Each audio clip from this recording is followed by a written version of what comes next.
constituyente. Lo conversamos con Juan Ignacio Latorre, senador chileno. ¿Cómo está, senador? Hola, Lucía, ¿cómo está? Muy bien, muchas gracias. Por el contacto. Muchas gracias a usted por conectarse con toda Latinoamérica, que ha estado preocupado del proceso constituyente. Nosotros iniciamos nuestras transmisiones en DNews precisamente a mitad del año pasado, cuando el proceso constituyente estaba no en pleno curso, ya terminaba su redacción, el texto, y por supuesto nos ha acompañado toda Latinoamérica en lo que ha sido este proceso, y hay interés por parte del resto de los países que nos ven por saber qué pasará, si Chile tendrá o no una nueva constitución. ¿Qué es lo importante de lo acordado ayer en el Congreso?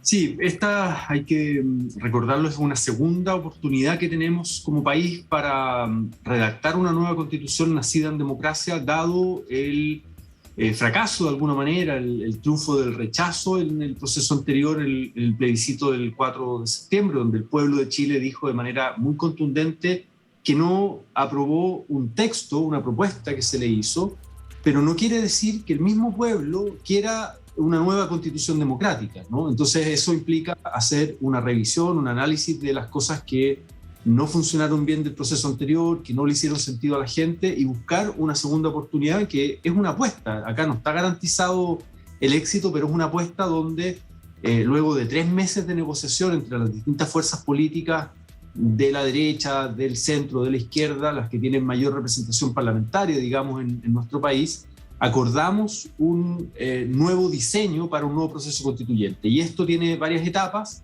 Hay una etapa que consideramos muy importante, que la ciudadanía también valora, que es la incorporación de expertos y expertas que empiezan a trabajar antes, es decir, empiezan a trabajar en marzo de este año, a elaborar un anteproyecto de nueva constitución. Y para eso las distintas fuerzas políticas tenemos que acordar una lista de representantes desde la Cámara de Diputados, ¿no? 12 expertos paritarios, y desde el Senado. Y en esas negociaciones y en esos acuerdos hemos estado estos últimos días, y hoy día se tiene que ratificar por 4/7 en ambas cámaras las listas de expertos. Y lo mismo el árbitro, o este comité técnico de admisibilidad, que se llama, que es un árbitro de especialistas más bien juristas, ¿no? de connotada trayectoria profesional y académica, juristas en derecho constitucional principalmente, que van a estar solo si es que el órgano constituyente hace un requerimiento para decir si alguna norma puede transgredir una de las bases acordadas, porque otro elemento de este nuevo proceso constituyente es que acordamos un conjunto de bases constitucionales que son como grandes orientaciones, grandes principios que luego tienen que desarrollarse en su contenido, claro, que no pueden ser transgredidas.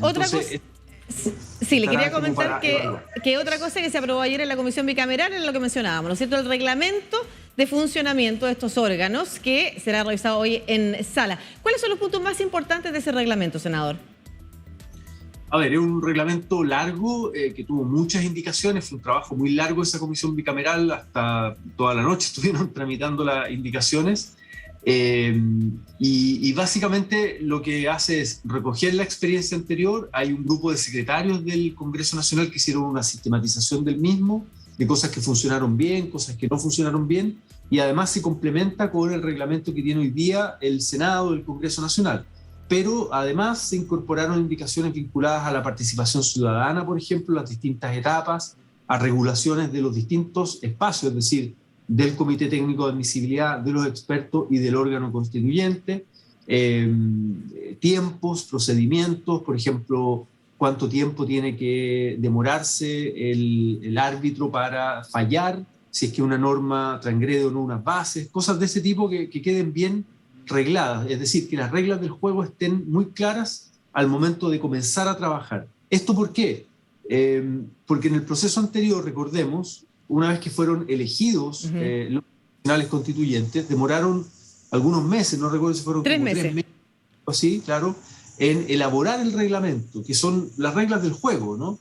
Y eso no es tiempo perdido, es un tiempo que sirve para que el proceso luego fluya y sea bien llevado. El tema es que ahora no teníamos tanto tiempo, porque este proceso es más acotado, y por tanto era bueno comenzar ya con un reglamento dado, aprobado por el Congreso Nacional, pero con apertura a la participación ciudadana. Se le encarga a las universidades que puedan elaborar y sistematizar cabildos y participación ciudadana, va a haber iniciativa popular de norma. Es bien relevante ese punto, senador, porque usted comentaba, hay un rechazo a la propuesta constitucional, pero no necesariamente un rechazo al proceso constituyente.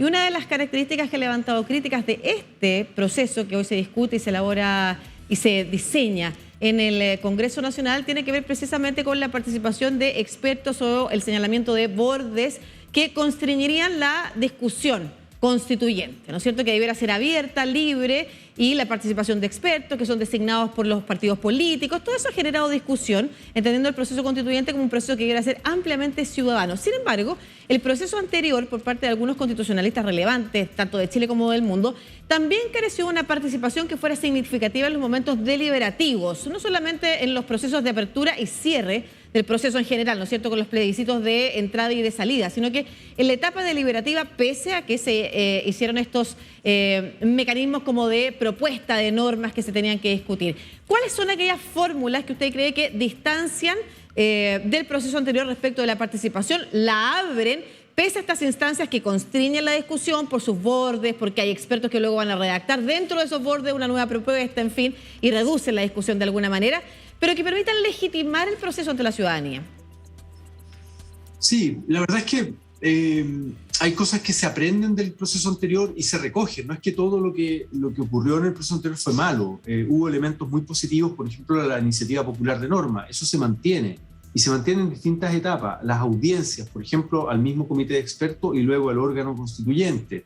La participación digital para que mucha gente que está sobre todo en regiones, porque este proceso, claro, se lleva en Santiago más bien, y mucha gente que está en regiones no puede ir a Santiago a una audiencia que la van a escuchar 15, 20 minutos y por tanto facilitar a través de las universidades regionales y a través de plataformas digitales la participación, cosa que sea un proceso abierto a la ciudadanía. Ahora, uno, claro, tiene a veces la pretensión de que van a haber millones de personas siguiendo el proceso y participando y opinando, y eso es complejo de sistematizar. Y muchas veces ocurre que no es tan así, que participan algunas cientos de miles de personas, que no es poco, que son representativas a veces de organizaciones, de distintos sectores y territorios, pero la gran mayoría queda como mirando lo que ocurre a través de los medios de comunicación. Y ahí también falló el proceso anterior porque hubo mucho, ¿cómo decirlo? Hubo mucha polémica, ¿no? Polémica a veces artificial, a veces de fondo, o a veces cosas que se aprobaban en una comisión pero no en el pleno, y eso se le subía comunicacionalmente y la gente se confundía, y por tanto hubo una desafección de la ciudadanía respecto a lo que estaba ocurriendo en el proceso constituyente. Lo que esperamos ahora reparar es que desde marzo el grupo de expertos, que obviamente es un grupo de élite, designado por el Parlamento, lo cual puede tener un riesgo dada la desconfianza de la ciudadanía de las instituciones, los partidos políticos, pero tengan la oportunidad de ser un grupo que no tiene la palabra revelada o gente que baja del Olimpo a decir la verdad absoluta y a defender sus tesis, sino que más bien den testimonio de que es posible llegar a acuerdos, a deliberar con un buen nivel, con respeto, sin descalificaciones. Senador, este debate se abra a la ciudadanía, que la gente pueda observar y le dé confianza que ese proceso parte bien. Y luego el órgano constituyente tendrá que continuar en menos tiempo, esto hay que decirlo, un tiempo más acotado.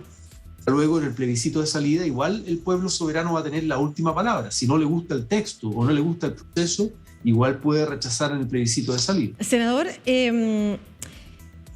hemos visto un amplio acuerdo en las fuerzas políticas transversales, muy distintas, incluso algunas que se negaban a este proceso constituyente, como el Partido Republicano, para avanzar en los temas, por ejemplo, la designación de expertos, los nombres, votar. Avanza rápidamente este proceso en el mundo político. ¿De qué cree usted que va a depender que efectivamente sea un proceso que contribuya en la crisis social, política e institucional que tiene Chile, que va más allá del acuerdo en las cúpulas políticas? Sí, a ver, dos cositas. Una, con el Partido Republicano, ellos fueron invitados a una mesa.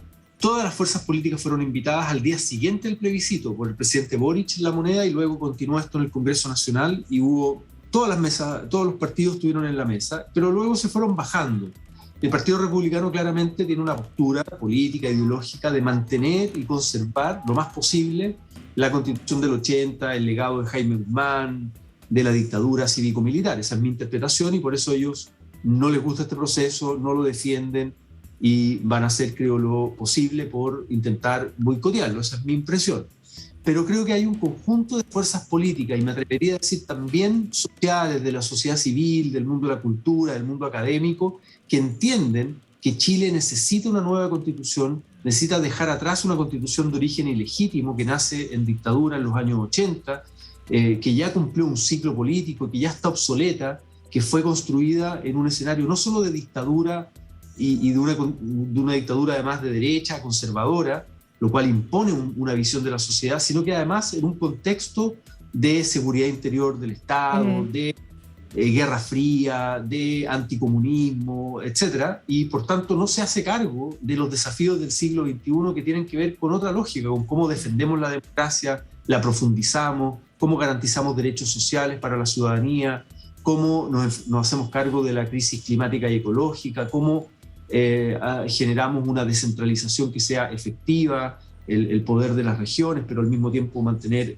un Estado unitario, la relación con los pueblos originarios. Es decir, hay muchas materias que una nueva constitución puede establecer mínimos democráticos de convivencia para luego dejar a la política y habilitar procesos de cambio que se traduzcan en legislaciones, en políticas públicas y en los programas de gobierno. Es decir, no pretendemos que la constitución dicte todo y sea, por decirlo así, una orientación maximalista, sino que tenga un componente de mínimos democráticos de convivencia que habilite la discusión democrática posteriormente. Senador, para cerrar hoy día la Cámara de Diputados y Diputadas resuelve la acusación constitucional contra la exministra de Justicia, Marcela Ríos. ¿Qué espera usted que suceda en ese encuentro? Mi impresión, por lo que he escuchado, por algunas conversaciones que he tenido más bien informales con distintas bancadas en la Cámara, es que se debería caer esa acusación, que no deberían estar los votos para aprobarse en la Cámara. Yo no me puedo pronunciar mucho sobre el fondo, porque si se llega a aprobar en la Cámara pasa al Senado y el Senado actúa como un jurado político, no es un jurado judicial, digamos, sino que es un juicio político a la exministra Ríos. Por tanto, me podrían acusar de estar pronunciándome con anticipación sobre el fondo y por tanto inhabilitarme y un voto menos, bueno, todo un lío. Pero lo que yo he ido, mi impresión, ¿no? Lo que yo he ido observando es que no tiene los votos suficientes, no hay respaldo, lo han dicho públicamente ya la bancada de la Democracia Cristiana, incluso el Partido Republicano, hay un lío en la misma derecha, no hay mucha convicción, el fundamento pareciera ser que no es muy consistente. Más allá, insisto, de la crítica política que puedan hacer, que es legítima, a los indultos, que por lo demás, desde el 90 en adelante, todos los gobiernos, todos de la concertación derecha, han indultado a personas con prontuarios, y siempre ha generado debate y polémica. Piñera indultó a 6 criminales de lesa humanidad, graves derechos humanos, con delitos de sangre.